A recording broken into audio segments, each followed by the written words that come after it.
Welcome, everybody. Welcome. We'll just give everyone a minute here to let everybody sign on. Our meeting, our meeting lead here is just letting people in from the waiting room, and we will start momentarily. Thank you all for coming. I see many familiar faces. It's good to see all of you, though I wish it was under different circumstances. Good. Thank you for being here. Thank you for being part of this discussion with us and being part of HBAR.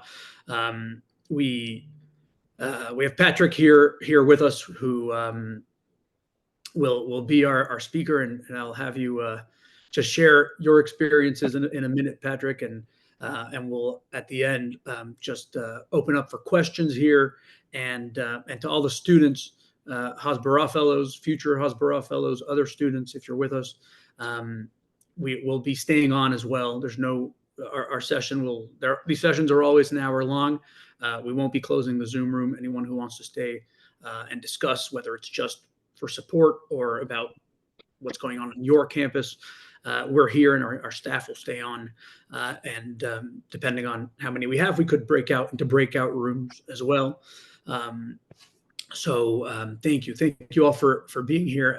It's very difficult to really even put into words what went on in Israel the last couple of days, and very hard for me to prepare for this meeting, and to know where to start.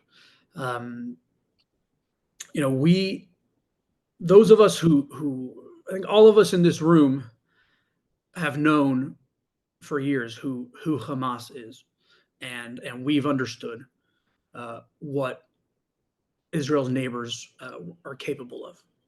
But I think even we are shocked at the grotesque nature of these murders, this massacre that took place. Even we are disturbed by it, and but we understood what Hamas was capable of and what Israel was always defending itself against, and now the world knows. And I know many of us are at the moment in a very in an emotional state. I know I personally found out very early this morning about an old friend of mine who lost his brother. So the stories are continuing to come in. We're continuing to find out bad news. And so I know a lot of us are in a very emotional state, and we're almost mourning and just want to talk to each other here. But there's also it will be time to get to work, and that's what HBAR Fellows are here to do. We are seeing already I was going to say the defending of Hamas, but really it's the celebration. We're seeing already celebratory language on our college campuses. We're seeing calls for celebration of Hamas's actions, and so we are, as we speak, getting organized here to fight back against that on our college campuses. So over the next several days, HBAR will be holding meetings like this one, and we'll be sending out op-ed talking points and hashtags, and a lot of calls to action and ways to help. And so I thank everyone for being here and being part of this effort for us. I want to turn it over to Patrick, who's our guest speaker from Israel today. And normally at this point, I like to give a bio. It's a formal introduction, but it's hard to be in the right headspace for that at the moment. But Patrick, I just first of all, happy to hear that you and your family are safe. And HBAR Fellows, you've probably been among, if not the educator that's spoken to the most HBAR Fellows over our last 20 years. You're one of the top. You've met with so many of our students, so many of our groups, and so I can't think of a better person to just give us a little bit of insight as to what the mood is now in Israel, and a little bit of chizuk, of strength, which we need. So, Patrick, welcome. Tell us how you're doing.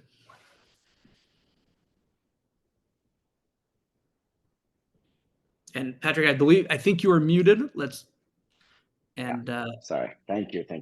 I'm Patrick, saying I'm a little bit tired. It's like 9 p.m. here. It's been like, I don't know, 3 days of just craziness and fatigue and emotional ups and downs. And, this is a generational trauma for so many of us, whether you're 20 years old, 40 years old, 60 years old, and you're on this call right now. This is impacting all of us, and it will impact us for the rest of our lives. So what we're dealing with here is not just like, another skirmish in Israel. This is major. My family, as you said, I'm okay. My family's okay, but the nation is suffering. The nation is hurting. And not only here in Israel, like you guys are watching us here in Israel, I'm kind of watching you back there in America and Canada and Europe and wherever you are, but especially here in Israel, because the stakes are very different. I feel like, I always feel this way, that we're all in this together, whether you live here or whether you live abroad. It impacts us all and the whole entire world. So, as you say, steps to action. This isn't just a regular group of people. If you're on this call, you're one of the people that are signing up, maybe not to fight in the army of Israel, the IDF, but to fight in the HBAR warfare of, whatever it is that your niche is, whether it's with updates and information or student gatherings and assemblies and flyering, or donating money if you're one of the donors, or political influence, whatever it is that you specifically are choosing to do, we need you to do it. And everybody needs to be doing what they're good at and what they're able to do. And everybody can do something.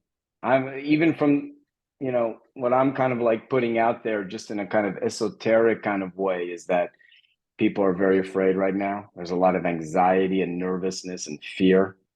So, I'm a man of faith, and like I tell people, channel the anxiety and fear and turn that into faith and emunah.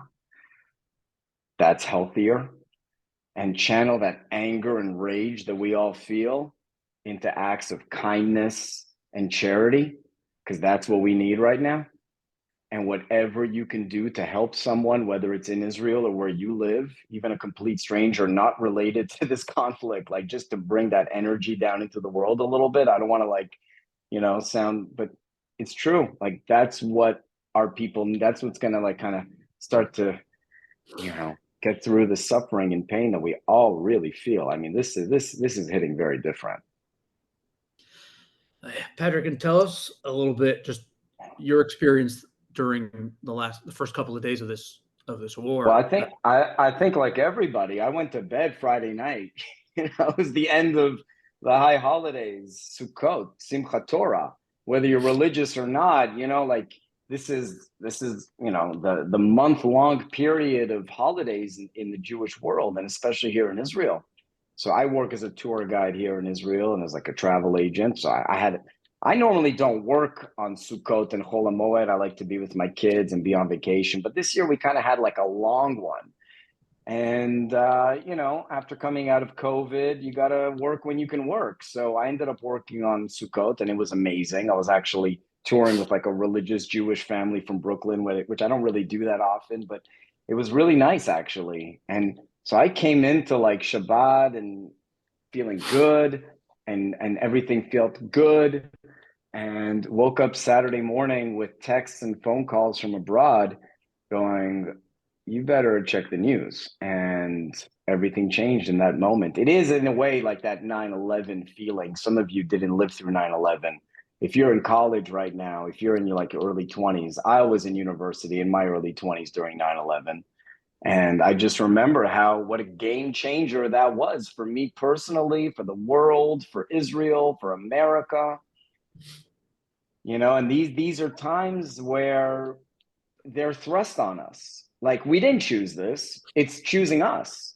And these times, like, I'm just kind of like rambling off some of the things that I'm thinking and feeling, but it's times like these that can make you into a believer, or it can make you into an atheist. you know and it's like, you got to choose here how you're feeling about all of this. And what are, I always feel like, what are you personally going to do, and what are you going to personally come out of this as? What kind of person are you going to be? How are you going to feel about this? I'm talking to you individually right now, not to the people on the call, but you personally.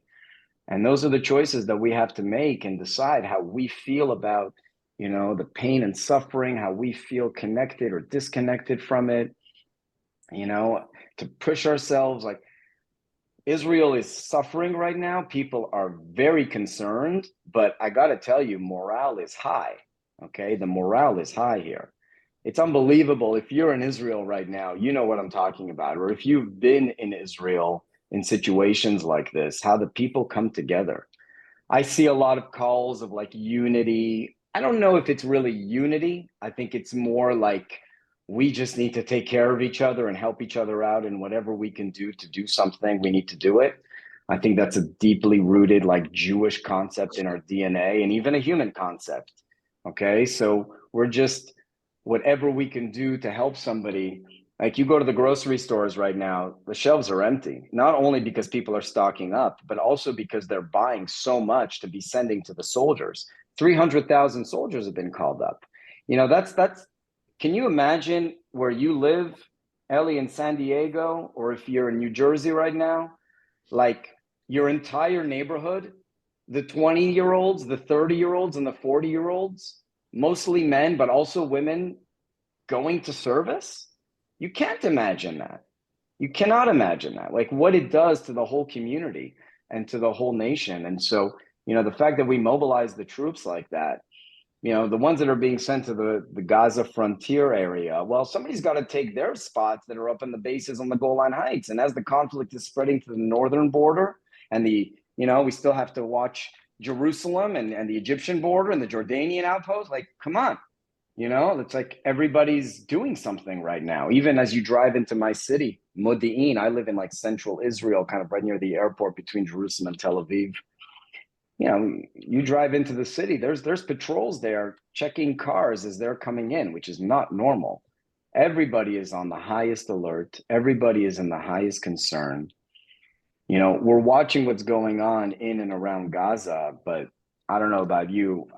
I'm not one of these guys that's like watching CNN 24 hours a day, or any news network for that matter. Like, I'm just, a lot of social media, checking, the headlines every few hours to see what's going on. But, it's good to kind of cut out a little bit from all the traumatic videos and information that's going around. That, somebody sent me that like the first morning. I saw a couple of videos and I was like, okay, I get it. I don't need that. I don't, tell us about, I hate to make you relive it after you just talked about trying to take a little breathing space away from it all, but what just take us through how it went in your area. You're at home in Modin, right? You were there for the holidays. So you've been in Modin, is that right? Yeah, I live in Modin, and it's like really central Israel. From my balcony, I can see Tel Aviv, and I'm a 30-minute drive to Jerusalem. I mean, it's really central Israel. And I woke up Saturday morning, Shabbat morning, kind of hearing like rumbles in the sky. And I was like, somebody doing construction next door? Because no, it's Shabbat. Uh-oh. And then started checking the news. And then as things started to unravel about the terrible, terrible, crazy massacre at the festival, and hostages being taken, and just the international outpouring, I've never received so many messages from people. I mean, because of my job as a tour guide, I've, over the last 20 years, I want to say, like, I met like 20,000 people, and some people, like, I have a lot of family in Israel. Maybe you do too. Some people don't. And I'm like the only guy they really know in Israel, their tour guide from their trip 10 years ago. And so, like, everybody I know has been contacting me and like, what could we do? What could we do? And just that terrible feeling of like helplessness and fear and insecurity. And by the way, not just here in Israel, but around the world, as the Jewish nation, we feel this kind of like insecurity of what's going to be. I was actually, my story with HBAR Fellowships is that I'm probably like one of you guys, like I grew up in a kind of, Jewish kind of home. I'm Moroccan Sephardi. I think we were a little more traditional than normal at home, but kind of like, live your life outdoors. And that's why I'm like Patrick on the outside and David on the inside. That's how I like to think of myself. Like I'm, I'm comfortable in everywhere. Like people ask me, do you feel safe? Of course I feel safe, not just now, but every time. You can't do what I do and not feel safe, like you have to. And I honestly do. And, I went to university in Montreal. I went to Concordia University about 20 years ago. And why do you think I moved to Israel 3 years later? Because I saw the protests that were going on in my school. Today, my 16-year-old son, Yosef, is with me. And, he just got his letter a couple of months ago to be drafted into the army. And if you ask Yosef a couple of months ago, do you want to go into the army? He's like, no, I want to go to Canada. The kid's never lived in Canada, but he has Canadian parents.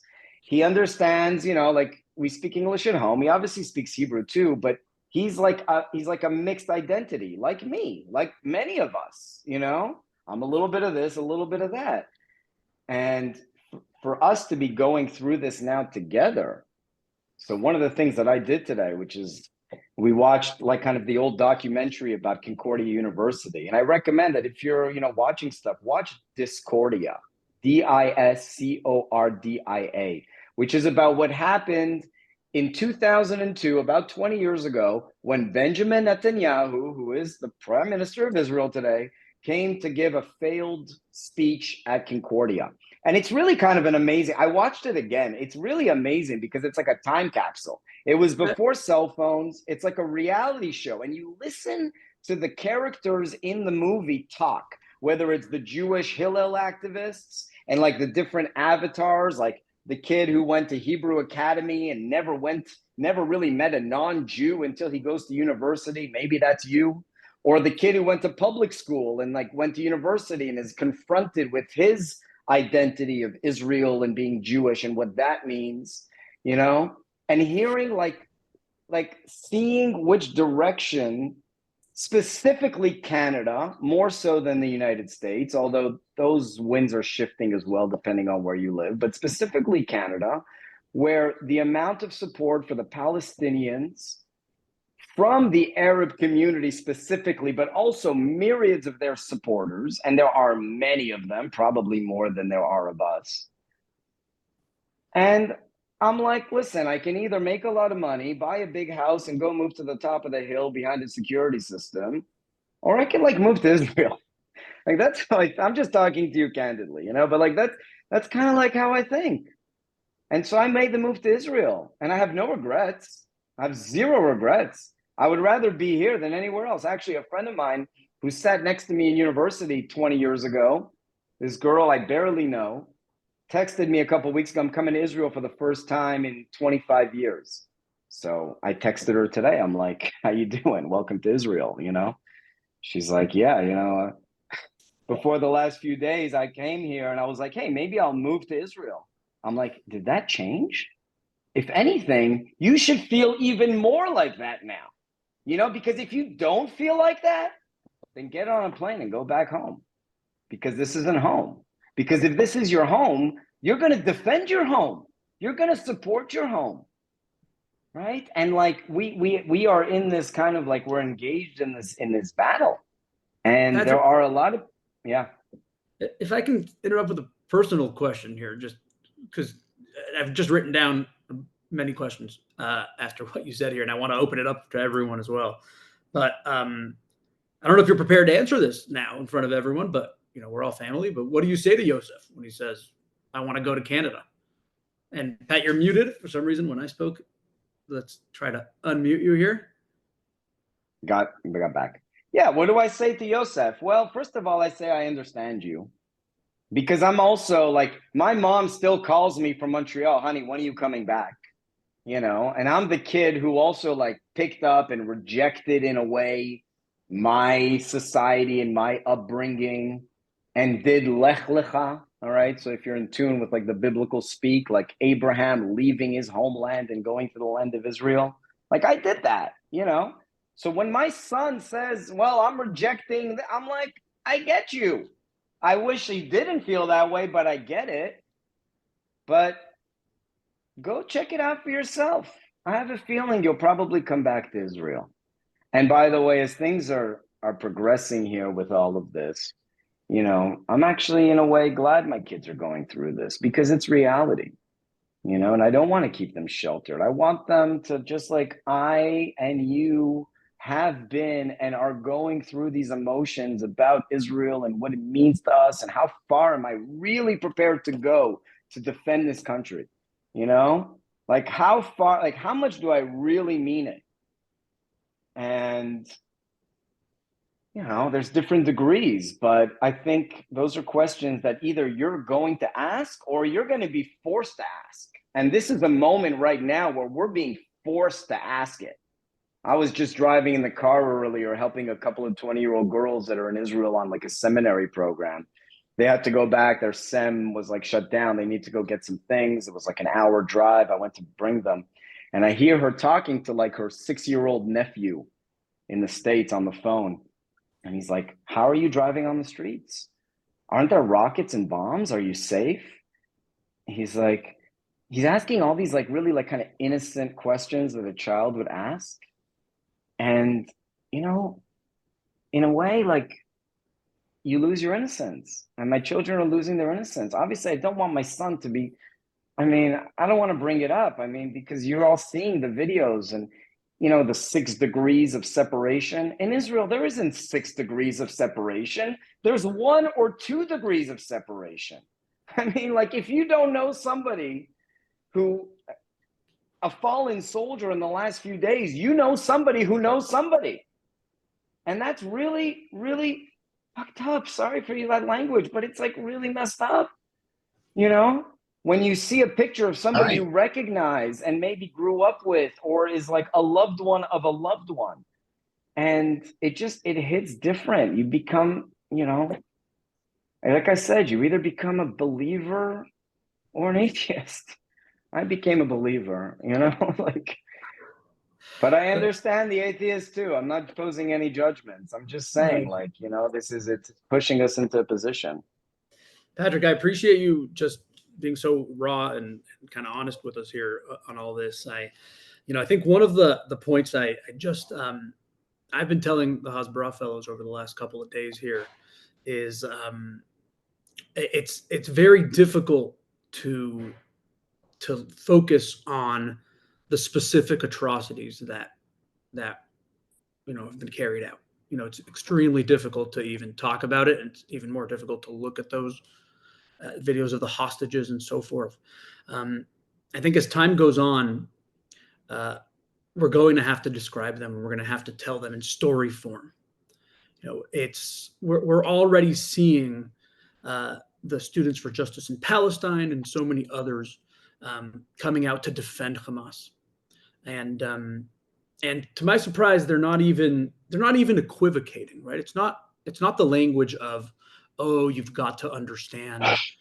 That's not the language. They're saying, let's celebrate on our college campus the victory of the resistance. It is a grotesque, unapologetic celebration of murder, and we have to say that. And I think just reminding that's going to be our weapon and the way that we have to speak here over the next weeks and months and years, right? When we're told, because there will be the day that on our college campuses and in the media, and that day's already here, but when we're told, well, these many Israelis were killed, these many Palestinians, oh, well, international law, all the talking points, Israel, the occupation and so forth, we're going to hear it all. And I think we have to just remind people, Israel is dealing with individuals who are willing to walk into a family's home, and they've shown us that they're willing to chop off the heads of babies. They're willing to commit rape and then murder their victims. That it needs to be said and it needs to be repeated. We need And to say it now. absolutely. We need to show the pictures now, because Hamas is going to show dead babies on their side, and the world will forget what happened a few days ago. We always hide the fact that they're butchering us. And the sympathy, we need to have the sympathy on our side. This is the first time that at least Hamas has posted videos of what's happening. And it is a must that we show it, because if we don't show it, the world will forget. They forget anyway. But, you know, we have these people right now that are justifying the resistance. We have to show what the resistance is all about. Murdering innocent babies, raping women, slaughtering the innocents. That's what we need to show. And Bitsy, thank you, and amen. And Bitsy, it's wonderful to see you here. And I wish it was under different circumstances. And I think you're quite right. And I think it's a matter of describing it graphically. I think it's a matter of using the right terminology. Right? This wasn't an act of war. It was a massacre. Right? It was, and we have to continue to use that. And you know, Patrick, I initially, when we, or scheduled this thing yesterday, we're feeling grief. I think everyone has the stages of grief right now. And I thought, a lot of our students asked me, I'm not even ready to talk about what to do. Let's just talk about how we're feeling first. But to Bitsy's point, it's already, the war of public opinion is here. And we know, so this is an announcement I have to make, and we'll hear more about this over the next coming days. But Thursday has been announced as a day of action on university campuses by the National Students for Justice in Palestine, and so we're gearing up. We've got to respond. We can't let them propagate their lies, and we have to be able to tell the truth. And for that, we have to be courageous, and we have to tell the whole truth with details. And it needs to be in story form.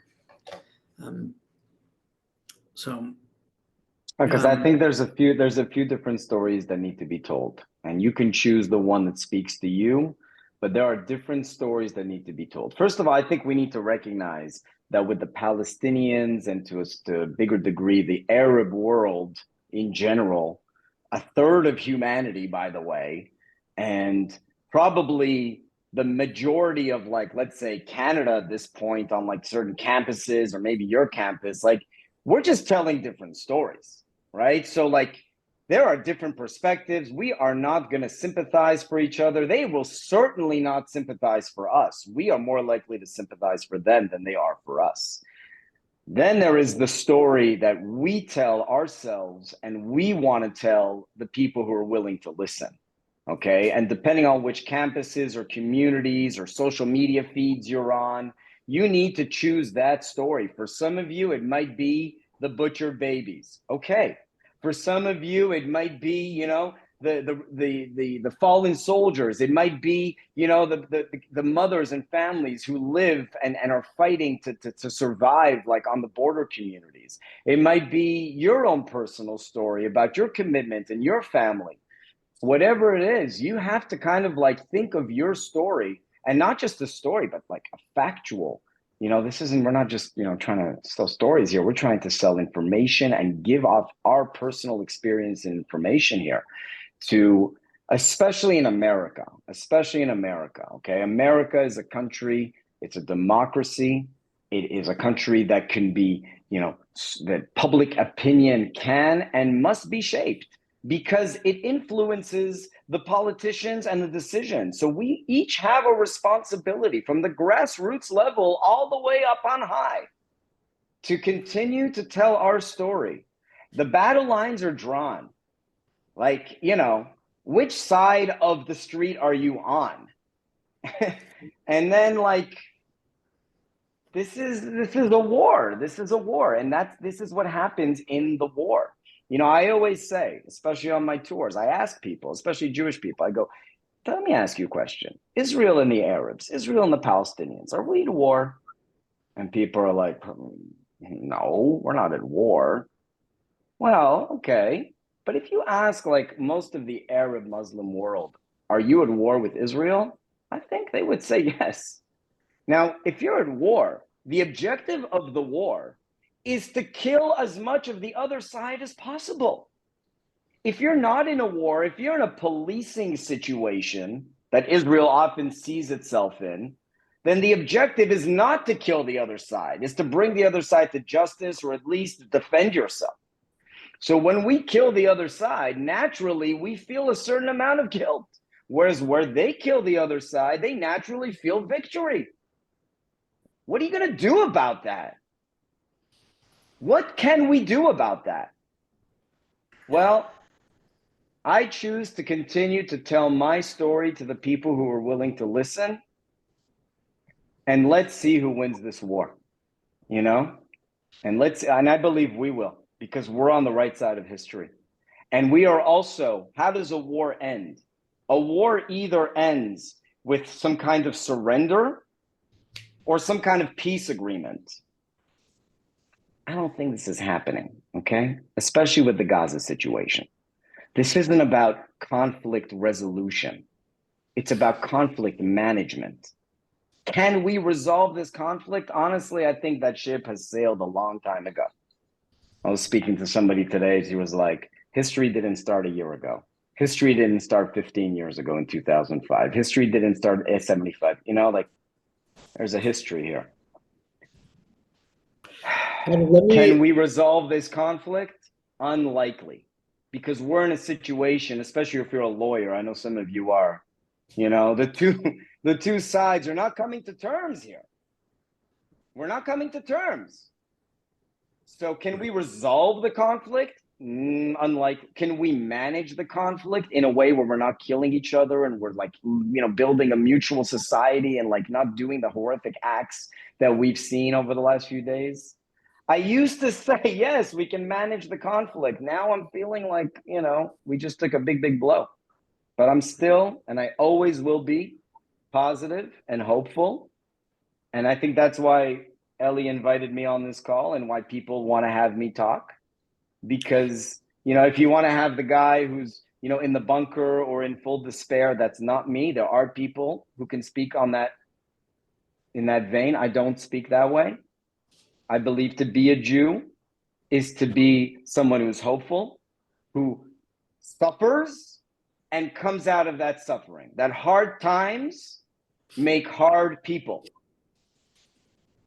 And that hard people make soft times. And soft times make soft people. And soft people make hard times. You know, that's just like, and we're kind of caught up in this cycle here. And every so often, because we get into our complacency, and then every so often we get smacked. And it seems like we're getting smacked harder and harder.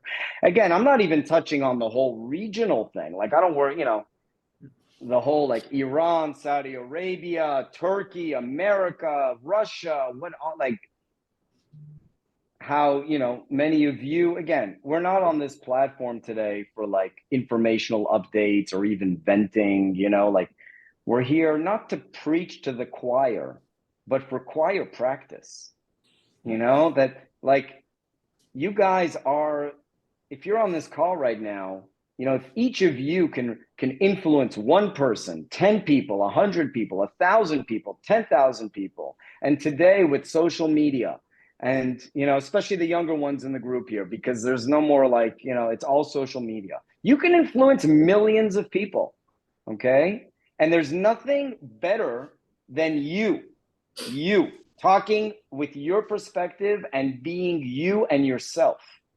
And let the judgments land where they land. People agree with you? They don't agree with you? Okay, let's go. We live in a free world today. I want to open it up for questions from everybody here. So if you have a question, if you would start just raising your hand, that would be great. If you want to put it in the chat, that works too. And to raise your hand, you just can someone help me? How do you raise your hand on Zoom? Sadie can come on. You go to participants Go and to the bottom, and then there should be a button that is labeled reactions, and you press on it, and then there should be a button that says raise hand. I can also just feed you who has their hand physically raised. Great, thank you. And I guess, Patrick, I'll just ask you one more question before we open it up to everyone, and we'll try to. I mean, there's just so much to be said, but we'll try to keep it just short so we can open up for questions here. I mean, you really understand us so well. I want to just remind everyone of your bio very briefly.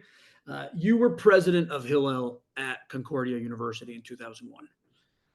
And you became a HBAR Fellow on the first ever group of HBAR Fellows going to Israel. And then you were the first staff person ever to work for our founder, Elliot Matthias.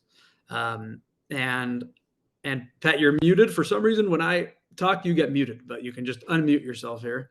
But I think, Pat, you understand I think I speak for most people, certainly students, on this call who are here with us. It's, on the one hand, it's, should I be sympathetic for our brothers and sisters in Israel?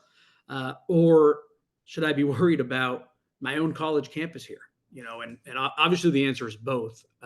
But there's a certain conflict, I think, inside of us. It's where do we look first? And, I have nothing to complain about when you look at the experiences of people who lost family members, in the areas near Gaza. But at the same time, we know the history of anti-Semitism, and we know the modern history of anti-Semitism, and we know the dynamics at play here.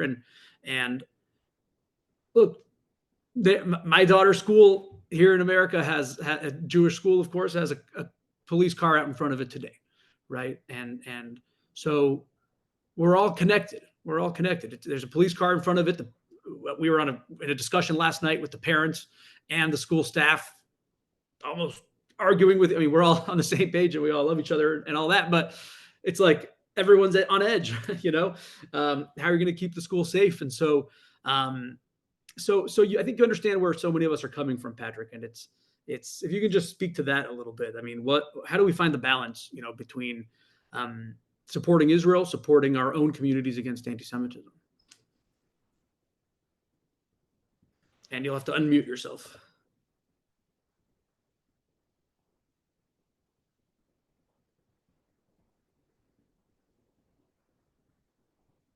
And it looks like maybe we have to. There it is. Yeah, you did now. Okay, thank you. I was saying about HBAR Fellowships, like, I feel like I helped write the constitution of it in a way. Being a student activist, and you understand what I'm saying, because like it's what we need and what we're feeling at that moment. And what I felt as a student is that there were myriad Jewish organizations, all with the best intentions, but at the grassroots level, most young people are misinformed and uninformed about Israel. They might have deep passion rooted in family, like, we love Israel, we love Israel, we love Israel, but you can't really translate that into any kind of like tangible information that you could share with non-Jews. And so we tend to kind of like hunker down into our Hillel house and Chabad house, which is important. The choir needs to practice, but if we're really going to impact ideas and influence people, we need to branch out and make sure that the non-Jews, that the non-Jewish community, that the political community, and by the way, there's always this kind of like, are we failing at Hasbara? Israeli Hasbara sucks. I hear, I don't know if that's true. I think especially living in Israel, I think it's a little different than living abroad, where I just feel like we have many supporters, many people and nations and people around the world who really understand us, understand our plight historically and support us? Do we make the right decisions every time politically and militarily? I don't think so, and you probably don't either.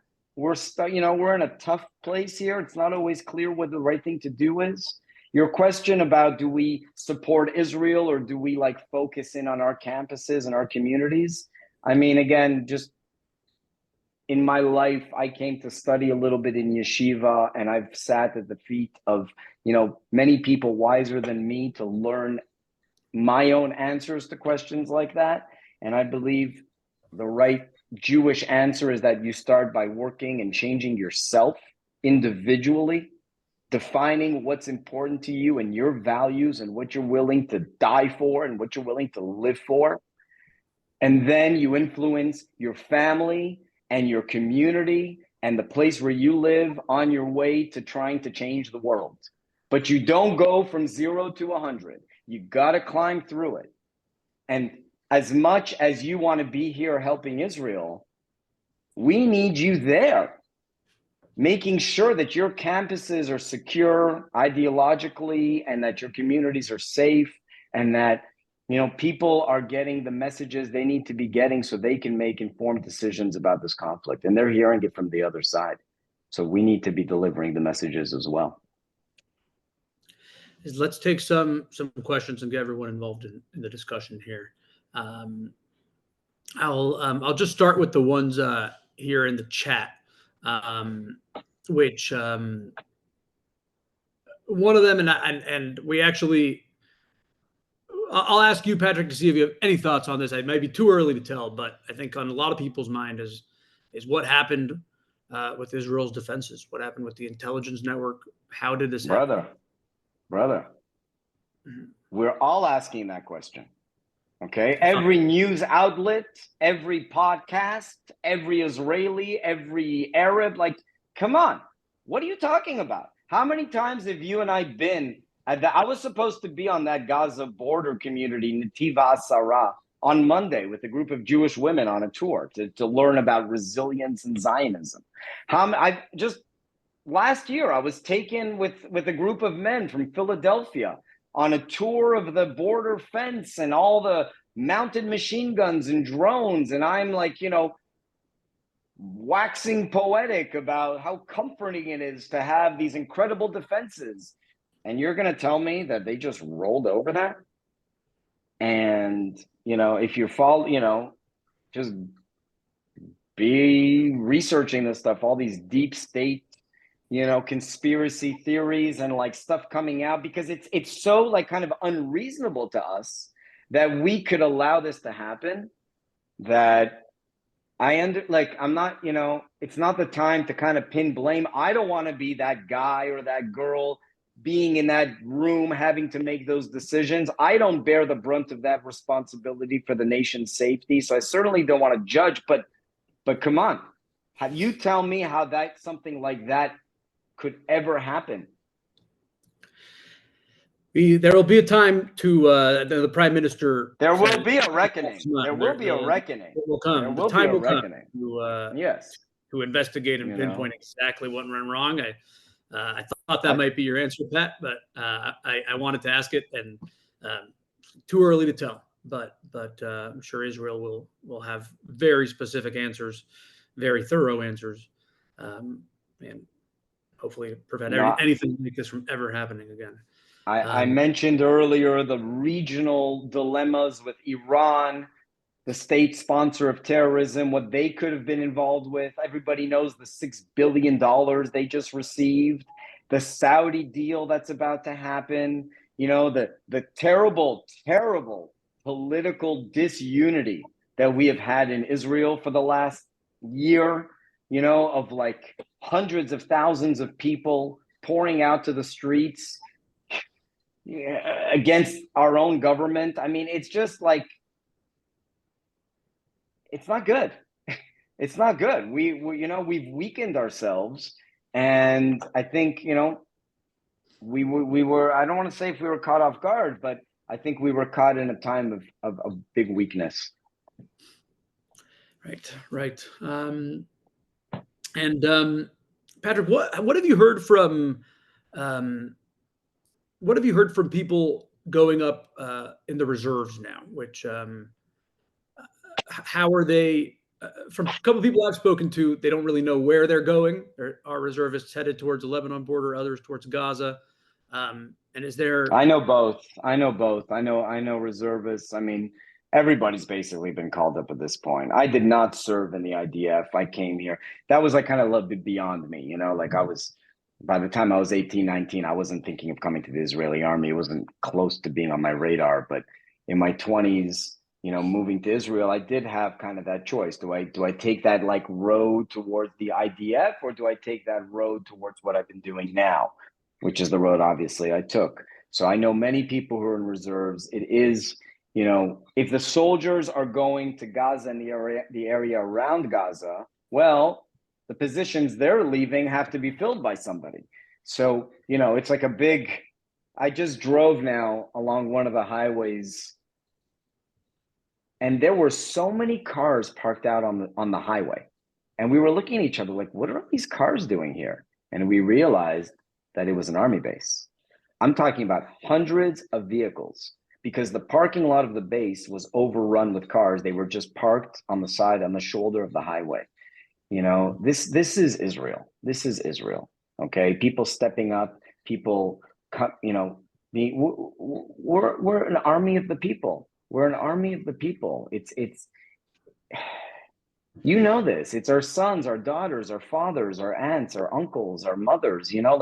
This is who's stepping up to defend the nation. So when there's a call up like this, which I have personally never experienced, it's everybody. Let me go to Jonathan Franklin, who I saw your hand a second ago. Jonathan, you're now off my screen, but if we could unmute, Jonathan, if you could unmute yourself and go ahead and ask your question. Yeah, I guess it's so easy to make statements, but I guess I don't know. It's very hard to just ask questions. I am confused. I think the fact. So I was thinking, I have Israelis actually staying with my house. My daughter's married to an Israeli, and he was in the army, and watching news keeps me updated. But I do think it's interesting that you had a music festival by the Gaza border with very limited security. And me personally, if I ever went near the Gaza border, I'd be pretty terrified, right? I've always thought of that border being extremely dangerous, and the people behind it extremely dangerous. There has to be some sort of mindset in Israel that either all is well, or they don't have to worry about anything because it will take care of itself and they're safe. And to me, that's a very wrong attitude. And that does bother me. I like Israel to win this war. But if I do not, however, agree that the status quo is sustainable or either desirable, and nor should any Israeli, nor should anyone who supports Israel. These people they have the wrong attitude too. I agree with you. They are war warriors, certainly Hamas. But I'm sure there are many Palestinians who want to live a normal life and do quite well. I mean, maybe you could tell me that none of them do, but I would have thought human beings generally would like to live a normal life. So my question is, I guess, what should be done to change attitudes so that we can have, I know that there are positive things going on between Israelis and Jews, but how could we change the dynamic so that the status quo doesn't stay the same? And we can't be complacent about it. I mean, one of the things I'll just say, and I'm coming to statements again, and I've written about it. You can't have refugee camps, all right? Because that perpetuates the conflict. These people, you have 6 million so-called Palestinian refugees, which is simply a myth, all right? They basically, you could be a Palestinian, a citizen in America, and be considered a Palestinian refugee. So in my mind, it's the United Nations, the international, that's run a lot by the Arab, who keep the conflict going. We need a paradigm shift. And actually, I think this war could cause a paradigm shift if Israel is allowed to win the war. But I'm not sure they will be allowed to win the war because they always interfere, including America. If they're doing too well, they'll stop it. So, and that's the problem. So how do we change the dynamics so we get out of this ever-ending conflict that the optics for Israel will never, ever look good and will never be able to properly defend? Patrick, thoughts? Is there a paradigm shift possibly? Look, Jonathan, I think I'm guilty. Can you hear me? You can hear me? Yeah, we hear you. Yeah, I can hear you. I think I'm guilty of having that kind of Israeli complacent attitude. You know, I think it's one of the ways that we cope with life here. Mm. I like to say this, that as far as I'm concerned, the Middle East conflict is over and we won. And I remember, I don't know if I could still say that today, but I do say that. And I feel that way. And I remember somebody coming up to me saying, how could you say that? How could you say that? What about Iran? What about Hamas? What about Hezbollah? And I said, I understand you, but you live in Tampa Bay, Florida. I live in Jerusalem. I can't live this way of looking over my back every time I'm walking down the street in fear. And you can't live this hunky-dory, everything is fine attitude because you'll disappear. So you have to stay vigilant, and we have to be kind of, I don't want to use the word complacent, but I'll use the Israeli word of sababa, you know, of kind of like going to our music festivals and living our lives. I think that is a very important Israeli attitude and Jewish attitude that majorly suffered this weekend. And that is what we were robbed of. And the insecurity is going to be felt for a very long time. And I don't want to lose that. Jonathan, I don't want to lose that. You've been to Israel. Maybe you haven't been to the Gaza border. But it's not scary. It's comforting to come to these communities like Sderot and Netiv HaSara and Yad Mordechai, these kibbutzim where you could see the Gaza wall. And meet some of the most amazing people who are building up their land and building up their homeland. There's also, I think, a deeper fear, okay, about like Zionism in general and kind of like moving the line back, you know, like pushing the flag. Okay, this is ours. Okay, now we're going to move it back. And now we're going to move it back. And now we're going to move it back. And there's this kind of like general malaise about that. And so, you know, I think just it's not, again, you didn't ask a question. I didn't give an answer. Okay. We're venting. We're venting. We're venting and we need to vent, and it's healthy to vent. Right. And it's good. It's like therapeutic in a way. But at the same time, it gives us, you know, different fresh perspectives. Can I just okay. Oh, sorry, John, and I'll let you ask your follow-up in a second, Jonathan, but I was just going to add to that. For any, you know, the HBAR students who are on the call, you know, we go down there. We've gone to the Gaza border every single trip for the last 15 years or so. We visit Sderot. Patrick's been the guy with us so many times.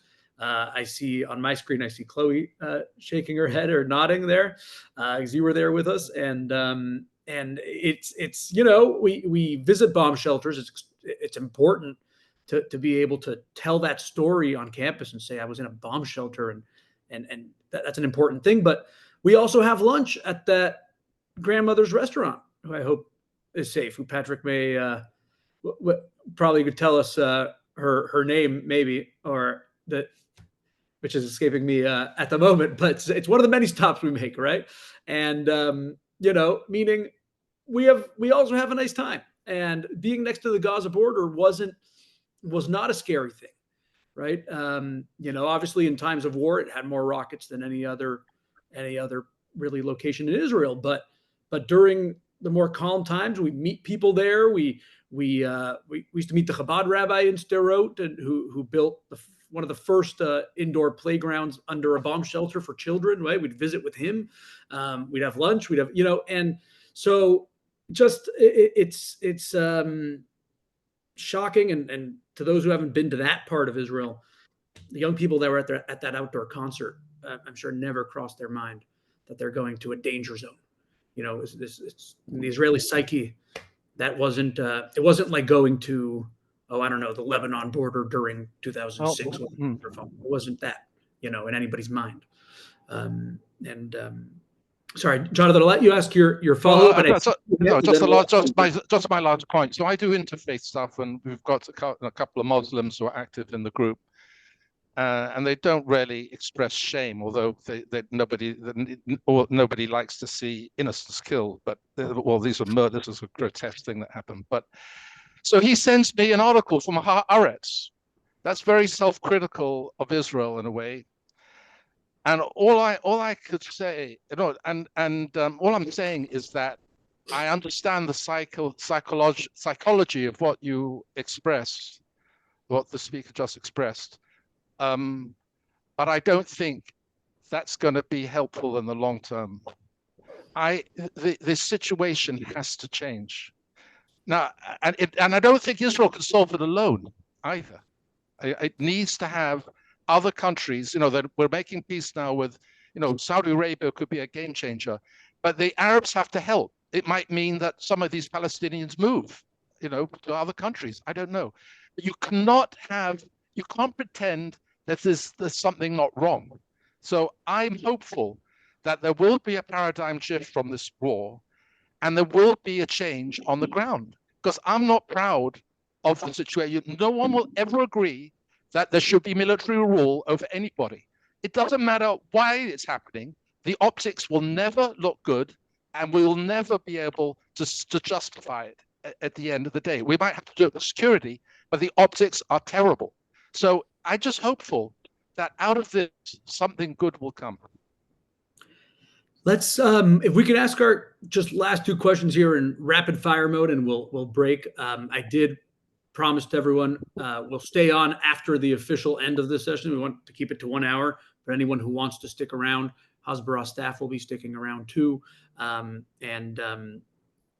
let's just ask our last two questions here. Robin, go ahead, and Sadie, and maybe we can ask rapid fire style if you can both ask your question, and then Patrick will give an answer, and we'll break after that. Robin, go ahead.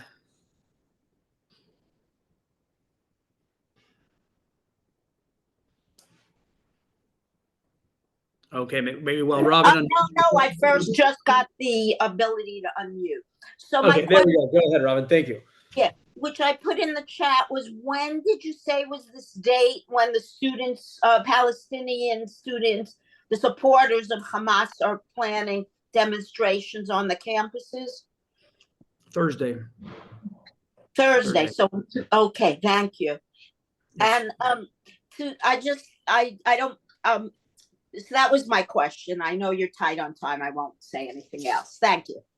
Thanks so much, Robin. Thank you. And that's just a good opportunity to remind everyone, those of you with us, those watching the recording, we have resources for you, HBAR Fellows and other students on campus.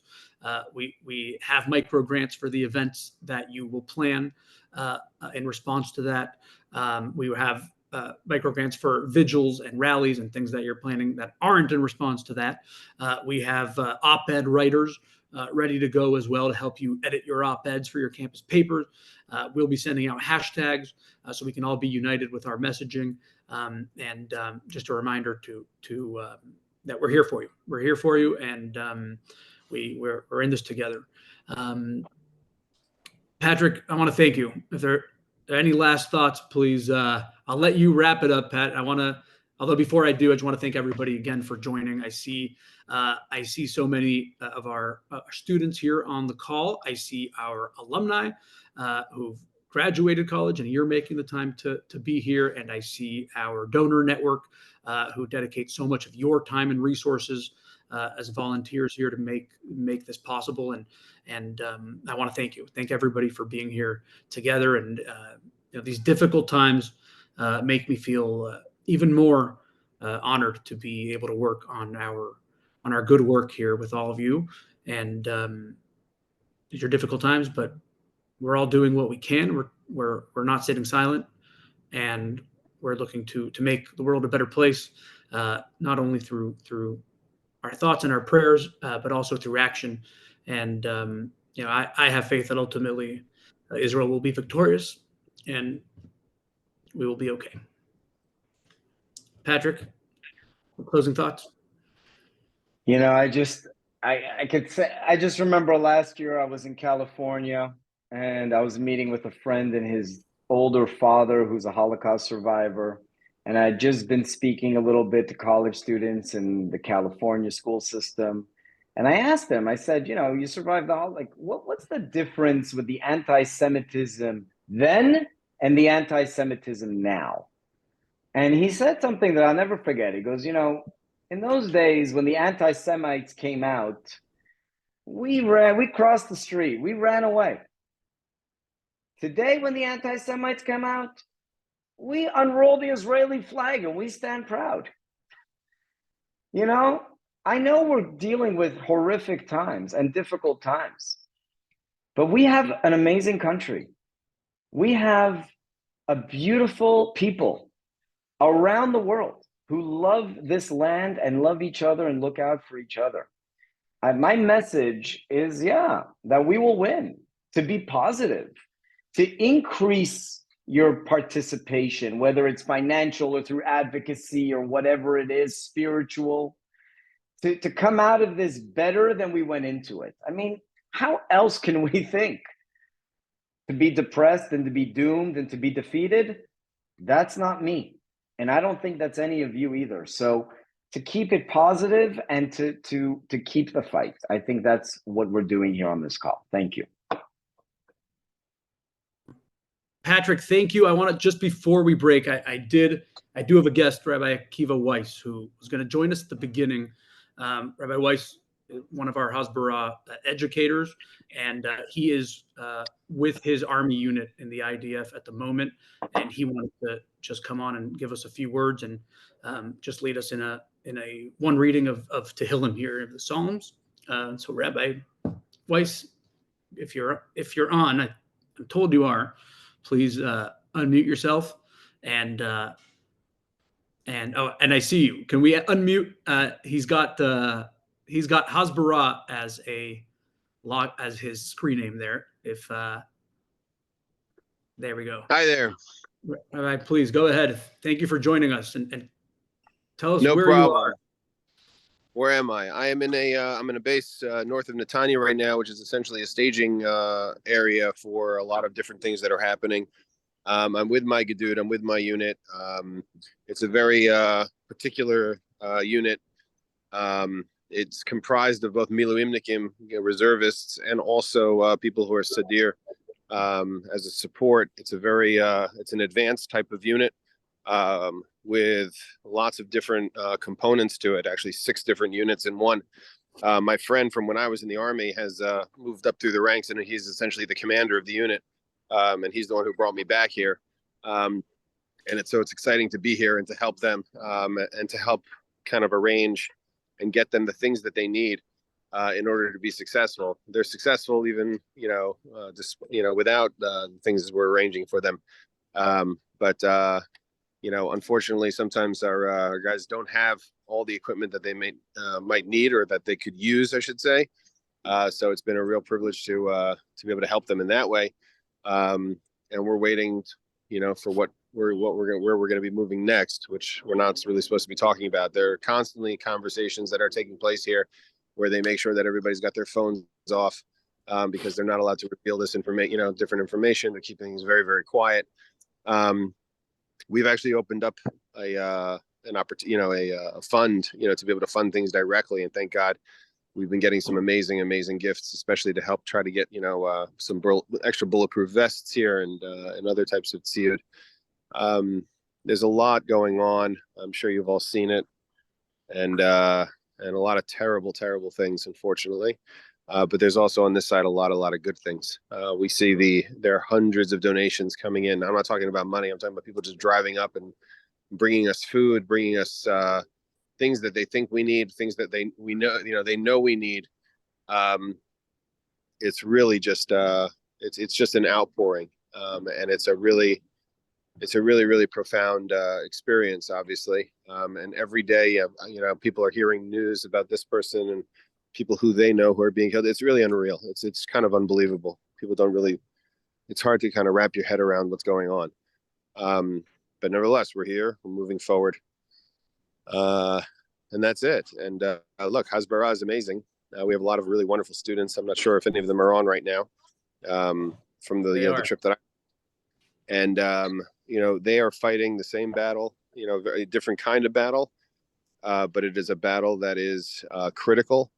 You have people. It's ridiculous that anybody could even think to support Hamas, and there are people blatantly, openly doing it online, on campuses. It is the most evil, most it's just a barbaric type of expression that's out there, and especially with these videos that they're releasing, that they want to release. It's unbelievable that they could have support in this day and age, and that people would openly and brazenly support it. So the students who are out there who have to fight it, it's scary, and they are really, they're heroes, and they got to know, we're fighting our battle here. They're fighting on the front lines over there, and they just got to keep at it, stay out there, stick together. Don't be scared. Don't be afraid. The more you speak out, the more you confront it, the more you realize, it's like what Rabbi Nachman said about, it says, that the whole world is a very narrow bridge. And he said, don't be made to be afraid, which what he really means is that we forget that there is nothing to fear. There's nothing to fear. That we translate it as have no fear at all, right? The world is a very narrow bridge, and have no fear. That's not the actual translation. The translation is you should not be made to be afraid, which means that it's an illusion. The fear is an illusion. And once you're out there, and once you realize what you're fighting for and what it's all about, the fear goes away. Fear goes away because you're attached to something much, much bigger, much stronger, and nothing can touch it. So I bless you all. Just continue on in that way. Continue to support us. Continue to support each other. And everything you do matters. Everything you do matters. I cannot stress it enough. But if you know people who have family in the service, call them. Just call them and text them and tell them I'm thinking of you. It means so much. I can tell you personally what it meant to my wife and my kids to just have random people come over and say, I heard your husband's in the army. I heard your father, was called up. What can we do to help? We want you to know we're thinking of you. What's his name? We can pray for you. We'll daven for you. Which gedud is he in? Tell us how we can, anything like that. It's humongous. It's huge, the impact. But just give to each other, find people who random acts of kindness, for friends. These are the things that really help to bring us all together, and the opportunities abound everywhere. Don't lose sight of it, and it's all meaningful, and it all means a lot. If you see right here, by the way, fun. I don't know if I can flip my screen. Somebody brought us out of nowhere that they brought us a whole dinner. My background is automatically blurred, but they brought us dinner from this restaurant to feed 150 guys. It's incredible. And what's special about this dinner is that there are a lot of religious guys in one of our units here. And so they haven't been able to eat a lot of the food that's been brought over, I guess, because, they're nervous. Maybe it's not, up to the kosher standards, whatever. And these guys knew that.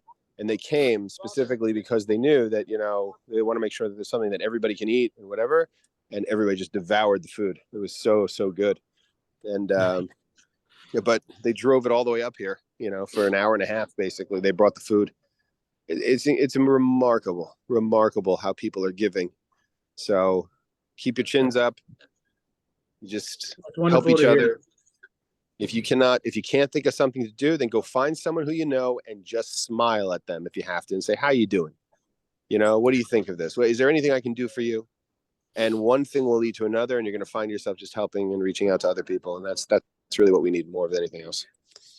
That's a wonderful message. Thank you for joining us. I know you said your commander only was going to let you be on for 2 minutes. I think we already took 6 or 7 of those minutes.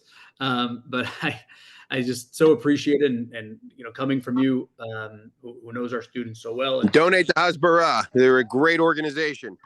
Okay, thank you for that. Certainly helps. That wasn't the point of the meeting. They train students who are out there on the lines. Okay, It's important. Thank you for that. In all seriousness, Rabbi, to see you and to get that message for you wearing an IDF בוא uniform תגידו שלום רגע. is an inspiration. And so תגידו thank you. שלום. תגיד שלום. Hello. Hi. תגיד תודה. Hello, everyone. Thank you very תגיד much. שאנחנו חזקים. אנחנו חזקים. עם ישראל, עם ישראל, עם ישראל. Hi. Hey. Wow. I don't know how much that was clear, but That was beautiful. Please send them our love and our prayers from all over the U.S. and Canada. And it's I see it in the chat. We're getting it. Love from Toronto. Someone else said, and we have people from all over. So tell them we're thinking about them and safety. We're praying for their safety and swift success and victory in the mission. all right, everyone, take care. We love you. We love you. Thank you, everyone, for being here, and we'll have more of these Zoom meetings. We're anticipating more than a few a week here during the coming days, just to support each other and be able to continue to give updates. And so we will be in touch. Thank you, everyone, for joining. Thank you, everyone. If HBAR Fellowship students would like to stay on, David and I will be here to kind of help process what's been going on. Yes. This is the end of the session, but anyone who wants to stay on, we will do. We'll either all stay here or we can go into breakout rooms. But definitely want to provide a space and